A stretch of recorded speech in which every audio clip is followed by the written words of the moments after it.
with you guys that has really been influential in my pursuit of faith and where I'm at right now.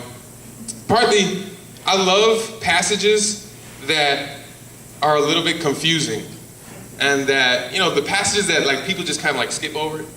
You know, like nobody went, no, what, yeah, to see that, I understand that. So we'll talk about that tomorrow or something else, right? So here's what it says in Mark chapter 2. I'm gonna read a couple verses here, but it's basically the story of Jesus healing a paralytic, which I'm sure if some of you guys have grown up in the church realm and you've heard this passage before, but maybe I'll give a little bit of a different bent on it today.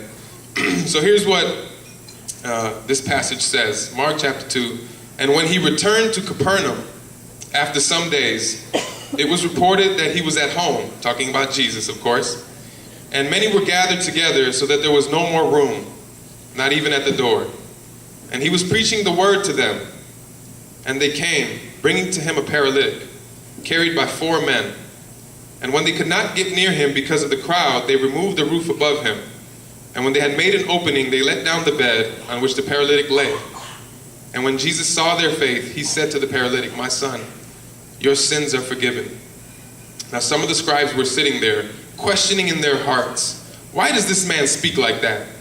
He is blaspheming. Who can forgive sins but God alone?" And immediately Jesus, perceiving in his spirit that this they questioned within themselves, said to them, "Why do you question these things in your hearts? Which is easier to say to the paralytic, 'Your sins are forgiven,' or to say, 'Rise, take up your bed and walk'? But that you may know that the Son of Man has authority on earth to forgive sins." So he said to the paralytic, "I say to you, rise, pick up your bed, and go home." And he rose and immediately picked up the bed and went out before them all, so that they were all amazed and glorified God, saying, "We never saw anything like this." So here we have a passage, right, where there's a group of guys who wind up taking their friend to see Jesus. And I think, so all of us know that Jesus had like somewhat of a rock star status, which will happen to you if you heal people, right? Like if you heal people and you walk on water and you do all kinds of stuff like that, people want to be around you. You know, I mean, when you get your check, you notice like people want to be around you, right? So imagine like here's this guy who can do these unbelievable, like miraculous things. So sure enough, wherever he goes, people go, and they're constantly flocking to these areas that he's at. So he gets to this house, and he's hanging out with some people, and what happens at the house? Everybody goes there. And not only was everybody there, but there was no way to get in. So there's this group of guys who have a friend who's paralyzed. So they think, all right, there's a guy who heals. Let's take our paralyzed friend who can't walk to this guy who heals. Pretty good idea, right? If you guys have a paralyzed friend, usually that's what you want to do for the person, right? So this is what they do. They pick them up, 4 guys, and they start to walk in that direction. And once they get there, what do they realize? There's a little bit of a problem. We can't get in. We're holding this paralyzed dude. I'll call him Steve. Okay? Let's call him Steve for the sake of the conversation, because we want to give him an identity, right? And we can't get Steve inside the door. What do? Do you think this is the moment where people begin to criticize and complain maybe? Man, whose idea was this? There was no cars there, right? You know how many miles we had to walk to get here? You know how much Steve weighs? I am not taking this brother back. He better learn how to walk back, because we are not carrying him back. Right? But this was a bad idea to begin with. Maybe we should leave Steve here and hope that Jesus comes out, heals him later, we'll go home. Right? They have this problem. But how do you think they came to some type of solution? Because as you see, they weren't going to leave him behind. So here's what they did. They had a brainstorming session, right? And they said, well, we're getting in the house, that's for sure. Like, we know that. We just got to figure out how it's going to happen. So I'm kind of weird, so I just like go in my mind and say, like, I wonder how that looked like. I wonder if they were like, all right, let's gather around, guys. Okay, Steve, you just stay right there. Here's what we're going to do. I say we start a fire. outside the house. And that way everybody will run outside the house. When everybody runs out, we'll just drag in Steve. And probably somebody was like, yeah, I don't think that's the best idea in the world. And then, okay, so what about this? Somebody else chimed in and said, here's what we should do. We should pick up Steve, since he can't feel from his legs, we'll use his legs as a battering ram to get through the front door. What do you think about that? Steve was like, man, you just stop playing with me. Right? So then the last person was like, here's what we do. We climb on top of the roof and open up a hole in the roof. And for whatever reason, somebody was like, yeah! Like, that was the best idea.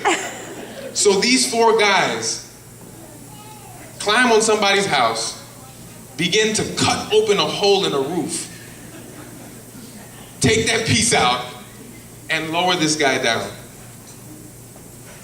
Even when there was no way in, these 4 men found a way to get their friend to the feet of Jesus.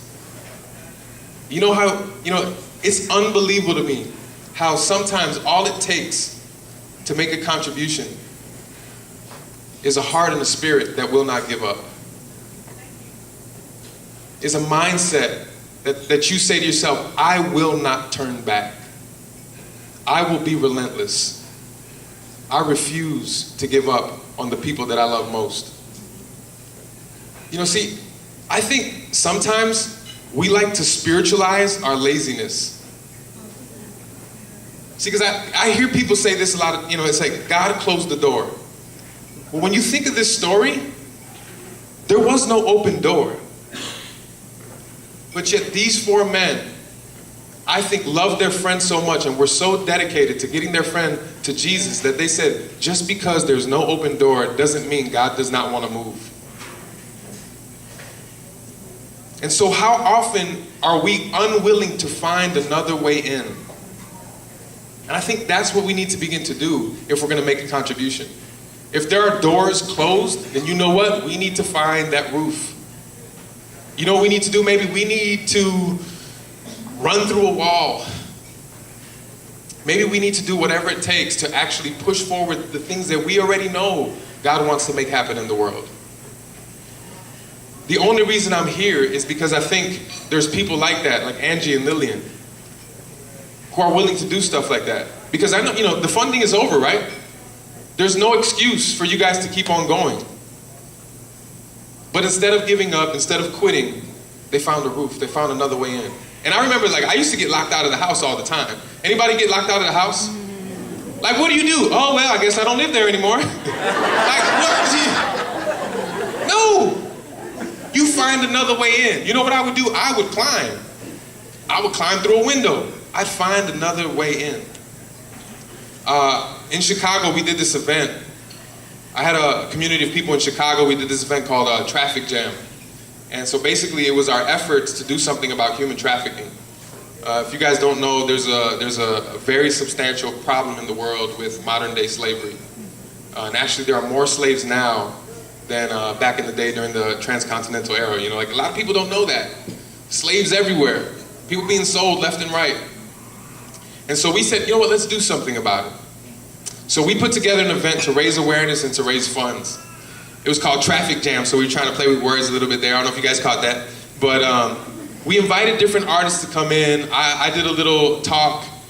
We had different organizations there. We had 2 floors of a cafe that I used to own. And it was an amazing thing that we put together. But you know what? It wasn't without adversity. There was an artist that I had booked. Her name is Jessica Sonner. And we had a lot of hip-hop groups, but she was our only folk act. So she was like the diversity of our night. And about a week before the event, she called me and she said, hey, I don't know if I can make it. There's some other things that, might happen, and I don't know if I'm gonna be able to make it that day. And I was like, hey, we got your ticket. We got to make this happen. Is there any way that you can push those things around and really come? She's like, okay, I'll do that. 2 days before the event, she calls. And she says, well, she doesn't call, she writes me an email. And she says, I just came back from the doctor. And the doctor basically told me that I cannot sing for the next couple of months because my throat is ripped apart, ripped to shreds from overexerting it.